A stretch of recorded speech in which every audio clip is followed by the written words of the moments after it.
অন্যতম শীর্ষ নেতা, বাংলাদেশের শ্রমিক আন্দোলনের অন্যতম শীর্ষ নেতা রাজিকুজ্জামান রতন এখন আমাদের সামনে আলোচনা করবেন। রাজিকুজ্জামান রতন।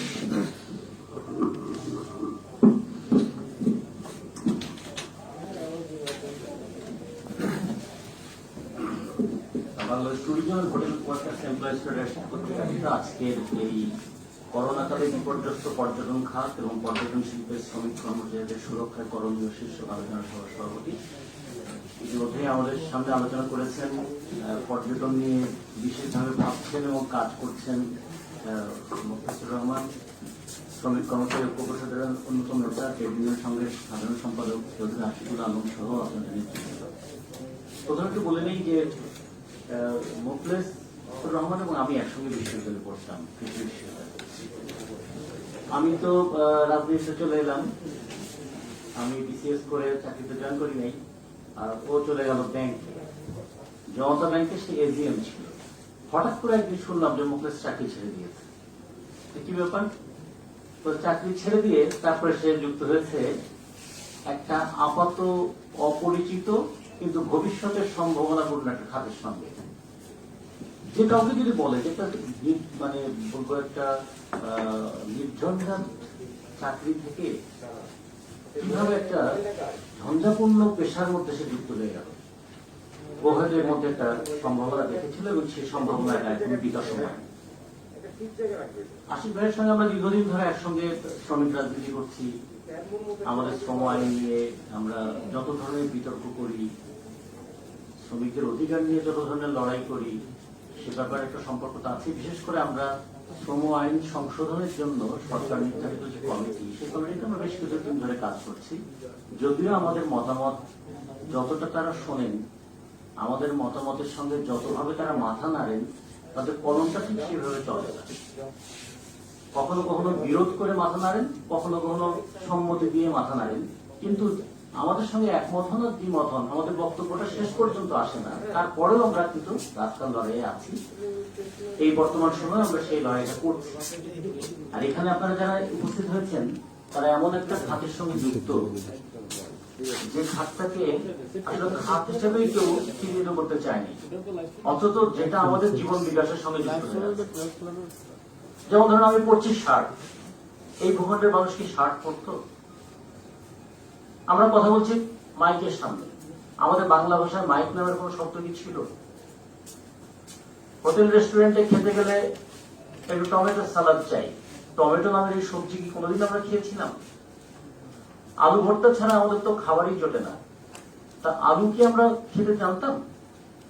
এমনকি এখন কাঁচামরিচের দাম বেড়ে গেলে আমরা খুব অস্থির হয়ে যাই। কাঁচামরিচ আমরা কবে থেকে খাওয়া শুরু করেছি? কিংবা যে লিচুর কথা বলি, এই লিচুই বা এই ভূখণ্ডে কেমন করে এসেছিল? এগুলো সবকিছুর সঙ্গে কিন্তু কোনো না কোনো ভাবে ফর্মাল এবং ইনফর্মাল পর্যটন হিসেবে যুক্ত। আমরা ওই যে ফাহিমের নাম জানি, ফাহিম চীন থেকে এসেছিলেন, লিচুর নাম হচ্ছে লিচি। তো উনি আসার সময় যে পথ দিয়ে আসছেন, সে পথ আবার ভুলে যাবেন কিনা, এই জন্য তিনি চীন থেকে আসার সময় তিনি পোটলার মধ্যে করে অনেকগুলো লিচুর বিচি নিয়ে আসছিলেন। যে পথ দিয়ে আসতেন তিনি একটা করে বিচি ফেলে দিতেন, কারণ 1 বছর 2 বছর পরে তিনি যখন ফিরে যাবেন, তখন ওই গাছ গজালে ওই গাছ দেখে দেখে তিনি রাস্তাটা চিনে নেবেন। এমনি করে চীন থেকে আমরা লিচু পেলাম। এখন আমাদের লিচু সবচেয়ে লোভনীয় ফল হিসেবে বিবেচিত।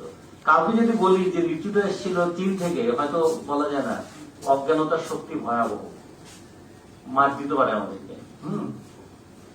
আর আলু 250 বছর আগে যে আলু খেতে জানতাম না, এটা যদি কাউকে বলি আমরা, এখন এটা কনফিডেন্স নিয়ে আমি আর মুখলেস বলতে পারবো না কৃষি বিষয়টা পড়েছিলাম বলে, কিন্তু অন্য কেউ বললে তো এটা নিয়ে মুশকিল হয়ে যাবে।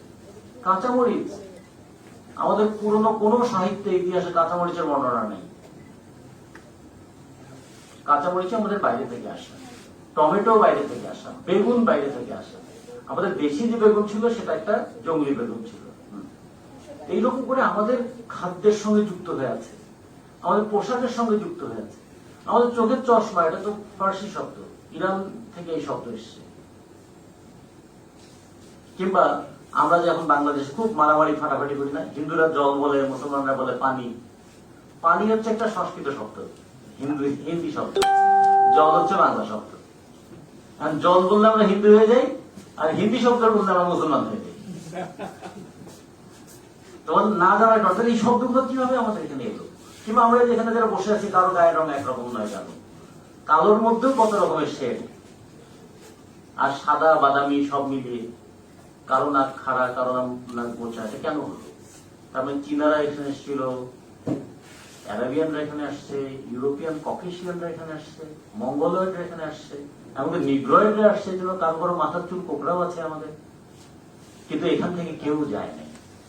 এই জন্য একজন ব্রিটিশ অর্থনীতিবিদ বলেছিলেন যে বাংলায় ঢোকার অনেক পথ আছে, কিন্তু বাংলা থেকে বেরিয়ে যাওয়ার কোনো পথ নেই। কারণ বাংলায় যে একবার এসছে এসে থেকে যেতে চেয়েছে, যে কারণে ঢাকায় একটা আরমানি টোলা আছে, মানে আর্মানিয়ান, সে কোথাকার আর্মেনিয়া, সে আর্মেনিয়ান গির্জা, তারা এখানে একটা সাব গির্জা তৈরি করেছিলেন। চট্টগ্রামে একটা ফিরিঙ্গি বাজার আছে। এগুলো দীঘা বলা যায় ইতিহাসে কত বিচিত্র ধরনের মানুষের সঙ্গে আমরা যুক্ত হয়েছি, তার সঙ্গে যুক্ত হয়ে আমাদের ভাষা, আমাদের চেহারা, আমাদের খাদ্যাভ্যাস, আমাদের পোশাক সমস্ত কিছু পরিবর্তিত হয়ে গেছে। ফলে পর্যটনের সঙ্গে কিন্তু আমরা যুক্ত হয়ে আছি। কিন্তু মোখলেস যেটা বললো, পর্যটনকে এখন আমাদের শিল্প হিসাবে গ্রহণ করতে আমাদের কত চেষ্টা করতে হচ্ছে। মানে যা আমাদের চারপাশে আছে, যেমন আমরা এই বাতাসের মধ্যে বেঁচে আছি, কিন্তু করোনা হলে বুঝি যে বাতাসের অক্সিজেনের কত দাম, কিন্তু বাতাসের মধ্যে যে আছে এর মধ্যে যে কতভাবে বাতাসকে পলিউটেড করছি, দূষিত করে ফেলছি, বুঝি না। যখন অক্সিজেন সিলিন্ডার প্রয়োজন হয় তখন বুঝি বাতাসের কত দাম। ঠিক তেমনি পর্যটনের মধ্যেই আমরা বেড়ে উঠেছি, পর্যটনের মধ্য দিয়ে আমরা বিকশিত হয়েছি, পর্যটনের মধ্য দিয়ে আমরা গোটা পৃথিবীর সঙ্গে একত্রিত হয়েছি, পর্যটনের মধ্য দিয়ে গোটা পৃথিবীর সঙ্গে আমরা একত্রিত থাকবো। কিন্তু এর সঙ্গে যে যুক্ত মানুষগুলো তাদেরকে স্বীকৃতি দেবো না। এই মানসিকতাটা পাল্টাবার জন্য আপনাদের শ্রমিকরা যেমন সবসময় পথ দেখায়, এখনো শ্রমিকদেরকে পথ দেখাতে হবে। ওই টেবিলে বসে যারা আলোচনা করবেন, যদি রাস্তার আন্দোলন না থাকে, টেবিলের আলোচনা কলম একটুকু নড়বে না। সামান্য 1000 টাকা খোরাকি ভাতা পাওয়ার জন্য আশিক ভাইদেরকে দীর্ঘদিন ধর্মঘট করতে গেছে। মানুষ বলে যে 1000 টাকা এটা খোরাকি ভাতা, আপনাদের কাজ নাই, খোরাকি ভাতা নিয়ে আন্দোলন করেন। কিন্তু এইটা পাওয়ার জন্য চাকরির ত্রুটির ঝুঁকি নিতে হয়, এটা পাওয়ার জন্য লড়াই করতে হয়। ফলে আজকে পর্যটনকে যদি আমরা শিল্প হিসেবে দেখতে চাই, পর্যটনকে শিল্প হিসেবে দেখতে গেলেই পর্যটন শ্রমিকদেরকে শ্রমিক হিসেবে দেখতে হবে। ফলে এখানে শিল্প হিসেবে ঘোষণা এবং শ্রমিক হিসেবে স্বীকৃতি দুটোই আমাদের লড়াই করতে হবে। এবং আমরা জানি যে আমাদের শ্রম আইন অনুযায়ী আমাদের তো কয়েক ধরনের শ্রমিক আছে, স্থায়ী শ্রমিক, অস্থায়ী শ্রমিক, বদলি শ্রমিক, মৌসুমী শ্রমিক, শিক্ষানবিশ শ্রমিক, শিক্ষাধীন শ্রমিক, এই ধরনের শ্রমিকের বিভাগ আছে। তাহলে পর্যটনে আমাদের ভাগ করতে হবে। আমাদের 45 লক্ষ এই সঙ্গে যদি যুক্ত থাকে, তাহলে কতজন স্থায়ী শ্রমিক, কতজন অস্থায়ী শ্রমিক, কতজন মৌসুমী শ্রমিক, শিক্ষানবিশ, শিক্ষাধীন শ্রমিক, তাহলে শ্রমিকের ক্যাটাগরির মধ্যে আমরা ফেলতে পারবো। তাহলে তার একটা স্বীকৃতি থাকবে সে পর্যটনের একজন শ্রমিক। ফলে পর্যটনের একটা জন্য যেমন তাকে আমাদের শ্রম আইনে অন্তর্ভুক্ত করতে হবে, শিল্প হিসেবে স্বীকৃতি এবং শ্রম আইনে অন্তর্ভুক্ত শ্রমিকদেরকে একটা মজুরি কাঠামো নির্ধারণ করা। মজুরি কাঠামো নির্ধারণ করতে গার্মেন্টস যেমন 7টা গ্রেডে মজুরি হয়, হোটেলে যেমন বহু ধরনের গ্রেডে মজুরি হয়, পর্যটনের বহু ধরনের গ্রেড তৈরি করতে পারবো আমরা। তারা একটা পা ফেলতে পারবো, কিন্তু পা ফেলার আগে চিৎকারটা করতে হবে। এই যে হইচইটা রাস্তায় যদি না করি, আপনারা যারা শুরুতে কাজটা শুরু করেছেন, আপনারা অনেক ধরনের সমস্যার মধ্যে পড়বেন। কেউ কেউ বলবে এই সমস্ত করে কি লাভ, সবচেয়ে কাছের মানুষ, ঘরের মানুষ, সেও বলবে তোমার খাইয়া দেওয়ার কাজ নাই, প্রেস ক্লাবে মিছিল করতে কি হবে, এত তো মিছিল করলা, কিচ্ছু তো করতে পারলা না, এগুলো করে কোনো লাভ হবে না, তার চেয়ে অন্য কাজ করো, এরকম কথা বলবে। এটা এখন শুধু নয়, স্বদেশী আন্দোলনের সময় ঘটনা ছিল, যে কারণে রবীন্দ্রনাথকে সেই গানটা লিখতে হয়েছিল, তোর আশালতা পড়বে ছিঁড়ে, হয়তো রে ফল ফলবে না, তা বলে ভাবনা করা চলবে না, শুনে তোমার মুখের বাণী আসবে ঘিরে বনের প্রাণী, হয়তো তোমার আপন ঘরের পাষাণ হিয়া টলবে না, তা বলে ভাবনা করা চলবে না। মানে তুমি দেশের মানুষকে জাগাচ্ছ, কিন্তু তোমার ঘরের মানুষ যাচ্ছে না, ঘরের মানুষ খেতে দেয় না, বের করে দেয়। এরকম পরিস্থিতিতে তো আমাদের আন্দোলনে সব মানুষকে পড়তে হয়েছে। এমনকি কত অপমান, লজ্জা, দুঃখ, কষ্ট, চাকরি নাই, কিন্তু তারপর বাইরে অনেকে বলতে হচ্ছে যে না আছে, কাজটা আছে, কাজ করার জন্য অন্যের হয়ে ঘুরছে। একটা তার দক্ষতা আছে, কিন্তু দক্ষতাটাকে কাজে লাগাতে পারছে না। পর্যটন শিল্পের সঙ্গে যারা যুক্ত তাদের চোখ মুখের দিকে তাকালে, চেহারার দিকে তাকালে অব্যক্ত বেদনাটা আমরা বুঝতে পারি। কিন্তু তারা কি রাষ্ট্রকে কিছু দেয়নি এতদিন? শুধুমাত্র যদি হিসাব করে দেখেন, 10 লাখ যদি বিদেশি পর্যটক বাংলাদেশে আসে, যেটা তাদের হিসাবে হয়, আমি একটা সাধারণ হিসাব করেছিলাম যে 3 দিন যদি দেশে থাকে, হোটেলে থাকলে তাহলে $200 করে, $200 করে হোটেল ভাড়া হলে তাহলে $600 দেশের অভ্যন্তরে।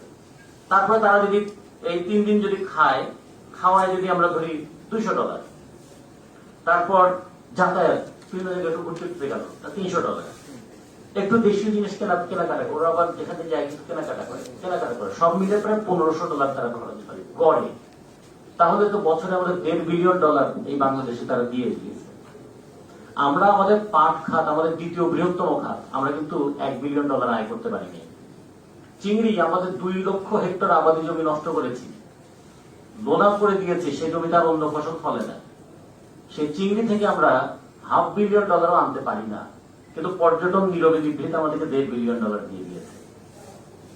আর দেশি পর্যটকের কথা যদি ধরি, 90 লক্ষ থেকে 1 কোটি মানুষ, তারা গড়ে যদি বেড়ানোর জন্য তারা যদি গড়ে 2-3 হাজার টাকা করেও খরচ করে, তাহলে 3-4 হাজার কোটি টাকার এখানে একটা ট্রানজেকশন হচ্ছে। তাহলে এটা কিন্তু আমাদের দেশে আছে। আর বাংলাদেশে শুধু বিদেশি এনজিও আছে 238টা। তো এনজিও কনসালটেন্টরা আসে না? আমাদের গার্মেন্টস নিয়ে এত গর্ব করি, $1 বিলিয়ন এক্সপোর্ট হয়। গার্মেন্টস এর যত বায়ার আসে তারা হোটেলে থাকার পরে তারা একটু ঘুরতে যায়, দেখতে যায়। তার মানে গার্মেন্টস এর সঙ্গে পর্যটন যুক্ত হয়ে আছে। আমাদের রাষ্ট্রের বিভিন্ন রকমের কনসালটেন্সি মিটিং হয়, অ্যাডভোকেসি প্রোগ্রাম যারা করেন তারা আসেন। এমনি করে যারা আসেন তাদের কাছে পর্যটন শিল্পের শ্রমিকরা হচ্ছে অ্যাম্বাসেডর অফ আওয়ার কান্ট্রি। কারণ তারা যখন মেশে, একজন ওয়েটারের সঙ্গে কথা বলে, একজন যদি বলি সার্ভিস প্রোভাইডারের সঙ্গে কথা বলে, কিংবা যখন একজন যদি কুকের সঙ্গেও কথা বলে, কিংবা যে নৌযানে করে ঘুরতে গেলে সেখানকার শ্রমিকদেরকে দেখে, বাসে ট্রাকে শ্রমিকদেরকে দেখে, তার মানে এরা কিন্তু বাংলাদেশ সম্পর্কে একটা ইমপ্রেশন তৈরি করে দেয়। বাংলাদেশ সম্পর্কে মানুষের ধারণা কিন্তু ওই সরকারের নথিপত্র দেখে তৈরি হয় না, তৈরি হয় বাংলাদেশের মানুষদের নিয়ে এবং যে মানুষের সঙ্গে মেশে তাদেরকে নিয়ে। আমি নেপালে গিয়ে, নেপালের ধুলিখান নয় পাহাড়ের উপর একটা জায়গা, ওখানে ঘুরে টুরে এসে নিচে মধ্যে একটা ট্র্যাডিশনাল দোকানে একটু চা খাই। তো ওখানে চা খেতে বসলে তো 20 মিনিটের জন্য বসতে হয়, বলতে হয় কয়েকটা কাপ চা হবে, সেই পরিমাণ পানি, সেইটুকু দুধ দিয়ে তারা জাল করে। আমাদের মতো সবসময় পানি ফুটতে থাকে এরকম না, আমাদের তো 1 মিনিট দেরি হলে খেপে যায়, এই চা দিতে দেরি হচ্ছে কেন। ওই জন্য কি, আর বোম্বে সুইটসের চানাচুর, চিপস, আমি এটা কেন? সে বললো যে এটা এখানে খুব চলে। এইরকম করে দেশীয় অনেক পণ্য বিদেশে গেছে, কিন্তু শুধুমাত্র বিজনেস ট্রেডের মধ্য দিয়ে না। ওরা যে বাংলাদেশে নেপালি ছেলেরা পড়তে এসে তাদের খেয়েছে, গিয়ে তারা গল্প করেছে যে আমাদের ওই বাংলাদেশে এই জিনিসটা আছে। ভারতের সিনেমার ধাক্কায় তো আমরা অস্থির হয়ে আছি, তাই না? ভারতের টিভি সিরিয়ালে তো ভারত বাংলাদেশের কোন টিভি চ্যানেল ওখানে প্রচার করতে দেয় না কেন? আমাদের ছবির মান কি ভারতীয় ছবির মানের চেয়ে বেশি ভালো, বেশি চটকদার, বেশি উদ্দীপনা তৈরিকারী? তা না। কারণ আমাদের নাটক ফাটক যদি দেখে, নাটকের মাঝে মাঝে একটু বিজ্ঞাপন হবে না? তো ভারতের তো একদল বিরাট ভোক্তা সার্কেলের কাছে চলে যাবে, হুইল সাবান কিরকম, বোম্বে সুইটসের চানাচুর কিরকম, ডিম চিপস কিরকম। ফলে একটা মার্কেট তৈরি হওয়ার আশঙ্কা থাকে। এই জন্য ওরা বাংলাদেশে ঢুকতে দিবে, টিভিতেও ঢুকতে দিবে না। ফলে ওরা কত দূর থেকে চিন্তা করে, আর আমরা আমাদের হাতের কাছে যে সম্পদ আছে সেটা কাজে লাগতে পারছি না। ফলে সেই ক্ষেত্রে আপনাদের এই লড়াইটা একটা বড় লড়াই, সেটা হল দেশকে রিপ্রেজেন্ট করা, নিজেদেরকে রক্ষা করা। আমরা নিজেরা বাঁচতে চাই, দেশকে বাঁচাতে চাই। পর্যটন শ্রমিকদের জন্য আমরা এই জন্য বলতে চাই দুটো জিনিস, যে আমি অন্তত পার্সোনাল এক্সপেরিয়েন্সের জন্য দেখেছি যে ফিলিপাইন হচ্ছে 8,000 দ্বীপের দেশ। গেলাম ফিলিপাইনে, ওরা আমাদের খুব ঘুরতে নিয়ে গেল ম্যানিলা বেতে। ম্যানিলা বে, এত নামটাও শুনেছি, গিয়ে মনে হলো একটা বদ্ধকূপ জলাশয়ের মতো। আমাদের কক্সবাজারে আসলে তো পাগল হয়ে যায় প্রাকৃতিক সৌন্দর্য। ইতালির ওই কি বলে আপনার পো নদী নামে একটা নদী আছে, ওই নদী আমাদের বুড়িগঙ্গা নদীর অর্ধেকের মতো চওড়া হবে না, কিন্তু এই নদীকে তারা কতভাবে সুরক্ষা করেছে। ইয়েতে কম্বোডিয়াতে যে মেকং নদী দেখলাম, মেকং নদীর দুই পাশ ঘিরে ঘিরে এত চমৎকার সব হোটেল রেস্টুরেন্ট করেছে। কম্বোডিয়াতে আমাদের চেয়ে মাথা পিছনে অনেক কম, কিন্তু দলে দলে টুরিস্ট আসে নদীর পাড়ে বসে খায়। আর আমাদের তো বুড়িগঙ্গা নদীর 8 কিলোমিটার দূর থেকে বোঝা যায় যে নদীর পাশে এসেছি। চোখে দেখার আগে নাকে বুঝে যায়। তাহলে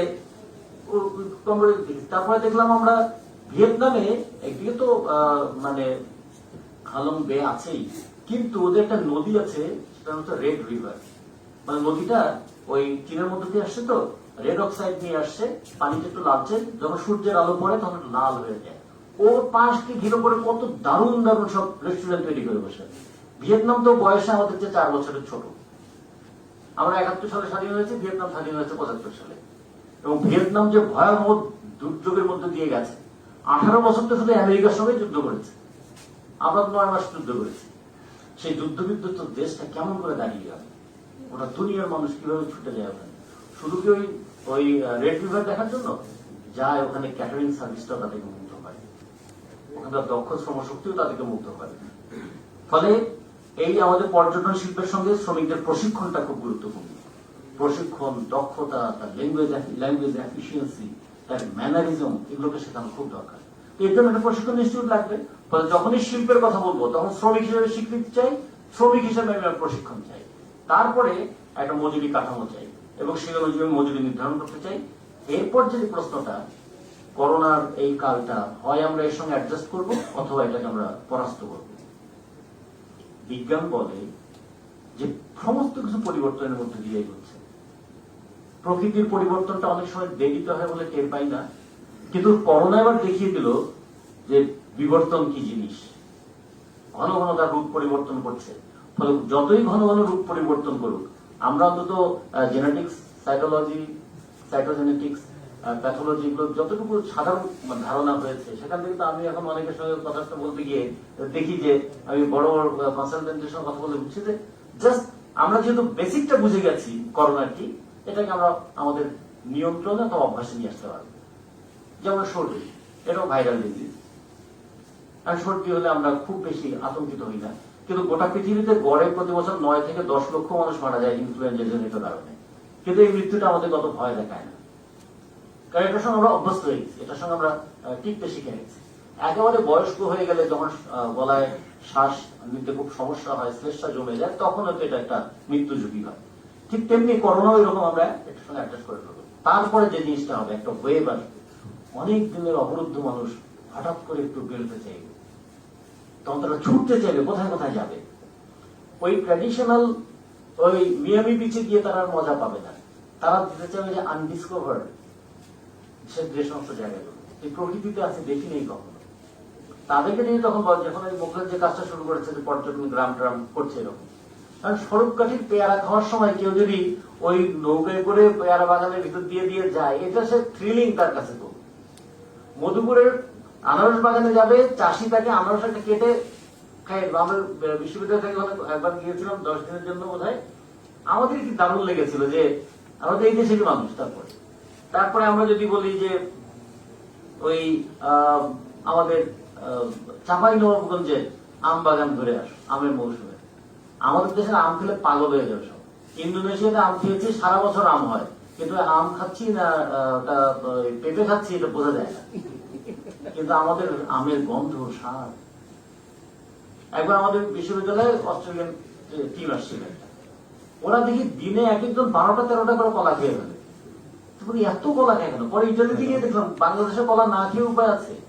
ওই জার্মানি, ফ্রান্স, ইটালি এই সমস্ত দেশে যারা কলা খায়, কলাগুলো এত বড় বড় সবুজ, না আছে মিষ্টি, এটা কি তরমুজ খাচ্ছি না বাঙ্গি খাচ্ছি না কলা খাচ্ছি বোঝা যায় না। আর আমাদের কলা ছিলবেন, মানে একদম প্রাকৃতিক হালুয়া, ছিলবেন আর খাইবেন। হ্যাঁ, এত স্বাদ, এত গন্ধ, এগুলোকে আমরা কিরকম ভাবে ভবিষ্যতের আমাদের কিন্তু সম্ভাবনার জায়গা তৈরি আছে। তার জন্য একদিকে যেমন রাষ্ট্রের উদ্যোগটা লাগবে, আর একদিকে পর্যটন খাতের সঙ্গে যুক্ত যে শ্রমিক, তারা তো ডাইরেক্ট কন্ট্যাক্টে আসে। ফলে পর্যটন খাতের শ্রমিকদেরকে এখন এইটা বলতে হবে যে আমাদের পর্যটন খাতের সঙ্গে যারা যুক্ত তারা সুরক্ষিত, তারা টিকা পেয়েছে, টিকা নিয়েছে, তাদের ইমিউনিটিটা ভালো আছে। ফলে তারা যখন সার্ভিস দেবে সেক্ষেত্রে তারা কাউকে আর সংক্রমিত করবে না। এই জন্য ভবিষ্যতের টিকা পাওয়ার প্রয়োজনটা তাদের আছে টিকা পাওয়ার দায়িত্বটা রাষ্ট্রের পালন করতে হবে, এবং রাষ্ট্রের ভাবমূর্তির সঙ্গেই কিন্তু আবার ভোক্তার সন্তুষ্টিটা নির্ভর করে। ভোক্তাকে সন্তুষ্ট হবে আমাদের এখানে সার্ভিস পেয়ে, এর ফলে কিন্তু রাষ্ট্রের ভাবমূর্তিটাও তৈরি হয়। আমি সেই আলোচনাগুলো করতে চাই না, আমি শুধু যেটা বলতে চাই যে সম্ভাবনার বিরাট একটা দিক। ইটালির একটা ছোট্ট শহরে গিয়েছিলাম, তার নাম ব্রেক্সিট। ছোট্ট পাহাড়ি নদী একটা নেমে আসছে, সেটাকে কেন্দ্র করে শহরের লোক সংখ্যা 15,000, সেইখানে হোটেল আছে 300। তার মানে ওই যে ছোট্ট পাহাড়ি একটা নদী নেমে এসছে, ওই নদীকে কেন্দ্র করে এমন এক পর্যটনের ব্যবস্থা ওখানে করেছে। একটা ছোট্ট শহর, 15,000 লোকের শহর মানে কি? আমাদের একটা ওয়ার্ডে তো 1.5 লাখ 2 লাখের উপর লোক বসবাস করে। সেই জায়গায় সে 300 হোটেল আছে। কত ভাবে তার, ইটালি তো অনেক উন্নত দেশ, তারপর পর্যটনের আয়ের কথা তারা ভাবছে কেন? কারণ এটা নগদ আয়, এবং এর সঙ্গে ভাবমূর্তিটাও যুক্ত হয়ে আছে।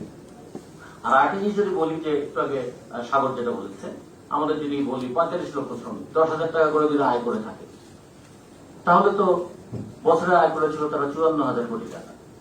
অন্তত নিদেন পক্ষে যদি তারা দৈনন্দিন বাজার খরচও করে, তাহলে তো এক বছরে তারা রাষ্ট্রকে 8,100 কোটি টাকা ভ্যাট দিয়েছে। আমাদের সব জিনিসের গড়ে আমাদের 15% ভ্যাট। মোবাইলের ক্ষেত্রে এটা হচ্ছে 33 টাকা 52 পয়সা, 100 টাকা। আমি যদি গড়ে 15 টাকা ধরে, তো 8,100 কোটি টাকা রাষ্ট্রকে আমরা দিয়ে দেই। আমাদের বিপদের সময় রাষ্ট্র আমাদের পাশে আসবে না কেন? আমি রাষ্ট্রের কাছে কোনো বিনিময় চাই না, রাষ্ট্রের কাছে দায়িত্ব চাই। আমরাও রাষ্ট্রের প্রতি দায়িত্ব পালন করতে পারি, আমরাও রাষ্ট্রের প্রতি দায়িত্ব পালন করি, এবং আমরা রাষ্ট্রের প্রতি দায়িত্ব পালন করতে বাধ্য।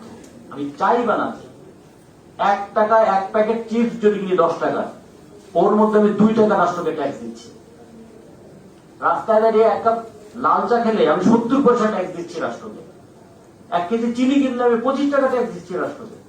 ফলে আমরা যারা কাজ করি, যেটা জিনিস কেনা বেচা করি, তার মধ্যে দিয়ে রাষ্ট্রকে দিয়ে যাচ্ছি। রাষ্ট্রই বিপদে আমার পাশে দাঁড়াবে না? রাষ্ট্র যে দাঁড়াবে, সেটা মকলেশ যেটা বলেছে, আমার তো চাইতে তো হবে। এই চাওয়াটাই যে একদিন ছিল না, আপনারা একদিন দাঁড়িয়েছেন।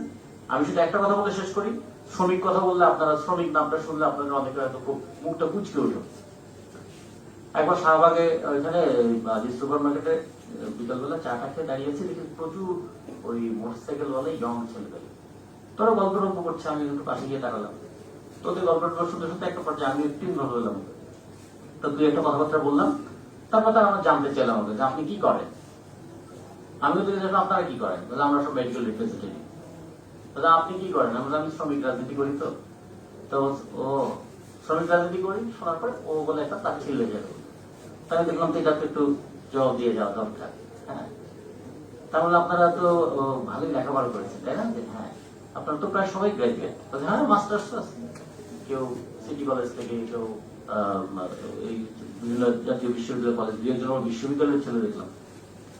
আমি তো এই যে এত শিক্ষিত হয়ে আপনাদের অবস্থা তো রিক্সা চালকের চেয়েও খারাপ। তখন তাদের অহমের মধ্যে একটু লাগছে, কি বললেন রিক্সা চালকের চেয়ে খারাপ? শোনেন, একটা হিসাব দিই। একটা রিক্সা চালক দৈনিক আয় কত করে বলে আপনার ধারণা? 700-800 টাকা। আমি তো 700-800 টাকা আয় করে, সে মালিককে জমা কত দেয়? 100 টাকা। 100 টাকা জমা দিয়ে 700 টাকা আয় করে, তার মানে 600 টাকা পকেটে নিয়ে যায়। আপনার এই মাসে টার্গেট কত ছিল? 4 লাখ টাকা। 4 লাখ টাকা টার্গেট, যদি 30% প্রফিট হয়, 4 লাখ টাকা আপনি 1,20,000 টাকা প্রফিট দিয়েছেন মালিককে। বেতন কত পেয়েছেন? 25,000 টাকা। ডিউটি কতক্ষণ করেছে? তাহলে 10-12 ঘন্টা। আচ্ছা, না, আপনার ডিউটি করেন 18 ঘন্টা। ঘুমের মধ্যেও কখনো কোনো ডিউটি করেন, সকালবেলা অমুক জায়গায় যেতে হবে, রাত্রে জিনিসটা গোছায় রাখেন, সকালবেলা প্যাকেটটা নিয়ে দৌড় দিতে হবে। এবং তার সঙ্গে কত অপমানিত হন যখন ওই রুগীরা চেম্বার থেকে বের হয়, আপনারা যখন ছবি তুলতে যান প্রেসক্রিপশনে, কেউ ধাক্কা দিয়ে সরিয়ে দেয়। এত অপমান সহ্য করেও আপনারা কিন্তু রিক্সা চালকের চেয়েও কম। রিক্সা চালক 100 টাকা মালিককে দিয়ে নিজে পায় 600 টাকা, আর আপনার মালিককে 1,20,000 টাকা দিয়ে নিজে পান 25,000 টাকা। তো বলেন আপনি রিক্সা চালকের খারাপ না ভালো? তাহলে ভাই আপনি কি করেন? আমি শ্রমিক ফ্রন্ট করি। না, আপনি কি করেন? আমি শ্রমিকদের মধ্যে কাজ করি। ভাই বলেন না আপনি কি করেন? বলে এই তো আপনাদের শ্রমিকদের নিয়ে কথা। তারপরে শ্রমিক কথাটা শুনলে নিজেদেরকে খুব মনে করে, নিজেরাই নিজেদেরকে তাচ্ছিল্য করে। এই জায়গা থেকে যদি মুক্ত হতে না পারেন তাহলে আপনাদের অধিকার আপনার প্রতিষ্ঠা করতে পারবেন না। আপনি আপনার মেধাগত শ্রম, আপনার শারীরিক শ্রম, আপনার বুদ্ধিমত্তা, অ্যাপটিটিউড, ইন্টেলেকচুয়াল অ্যাটিটিউড সমস্ত কিছু দিয়ে আপনি শ্রম দিচ্ছেন। চাকরি নাই তো কিছু নাই। তার মানে আপনি মজুরির বিনিময়ে সব বিক্রি করছেন। আপনার দক্ষতা, আপনি আপনার দক্ষতাটা বিনিময় করছেন মজুরির বিনিময়ে, তাহলে আপনি তো শ্রমিক। শ্রমিক কথার মধ্যে দিয়ে আপনার গর্ব থাকা উচিত, শ্রমিক কথার মধ্যে দিয়ে আপনার একটা অধিকার বোধ থাকা উচিত, এবং শ্রমিক কথার মধ্যে দিয়ে আপনাদের মধ্যে একটা ঐক্যের বোধও থাকা উচিত। সেইটা যদি প্রতিষ্ঠা করেন, আর আমরা যে কয়টা কাজ একটু করতে চাই সবাই মিলে, অন্তত রাস্তায় এটা প্রতিবাদটা থাকা উচিত। এটাকে শিল্প হিসেবে স্বীকৃতি দেওয়া, এর বা যারা আছে যুক্ত তাদেরকে শ্রমিক হিসেবে স্বীকৃতি দেওয়া, তাদের মজুরি পৃথক মজুরি বোর্ড গঠন করা, মজুরির কাঠামো নির্ধারণ করা, এবং তার সঙ্গে আমরা যেটা করতে চাইবো যে তাদের সুরক্ষার ব্যবস্থা করা। এই করোনাকালীন সময় সুরক্ষার ক্ষেত্রে এই পর্যটন খাতে শ্রমজীবী মানুষের অগ্রাধিকার দিতে হবে। এই দাবিগুলো নিয়ে আপনারা একটু লড়াই করবেন। আপনাদের পাশে আমরা থাকবো, এটা প্রতিশ্রুতি দিচ্ছি না, কারণ এটা আমাদের থাকতেই হবে। প্রতিশ্রুতি দেয় যে বাইরের লোক, আর আমরা যারা একসঙ্গেই আছি, এটা তো আমাদের অস্তিত্বের জন্যই থাকতে হবে। বাংলাদেশটাকে এগিয়ে নিতে হলে আমাদের নিজেদের টিকে থাকতে হবে, আমরা নিজেরা টিকে থাকবো এবং বাংলাদেশটাকে এগিয়ে নিয়ে যাব। এই লড়াইয়ে আমরা ঐক্যবদ্ধ থাকবো। এই কথা বলে আপনাদের সবাইকে ধন্যবাদ জানিয়ে আমার কথা শেষ করছি। ধন্যবাদ রাজিকুজ্জামান রতন। আমাদের আজকের এই আলোচনা সভায় গুরুত্বপূর্ণ আলোচনা করার জন্য, আমাদের নির্দেশনা দেওয়ার জন্য, পথ নির্দেশনা দেওয়ার জন্য। আমরা এখন কিছুক্ষণের জন্য, আমাদের 15 মিনিটের জন্য আমাদের ফ্লোরটা ওপেন করতে যাচ্ছি। আমাদের সংগঠনের যুগ্ম আহ্বায়ক শরীফ আহমেদকে আমি অনুরোধ করছি আমাদের কর্ডলেস মাইক্রোফোনটা নিয়ে প্রস্তুত থাকতে। আমাদের এখানে উপস্থিত যে সুধীরা রয়েছেন, সেই সুধীদের মধ্যে থেকে আমি পর্যায়ক্রমে আপনারা যদি স্বপ্রণোদিত হয়ে হাত তুলে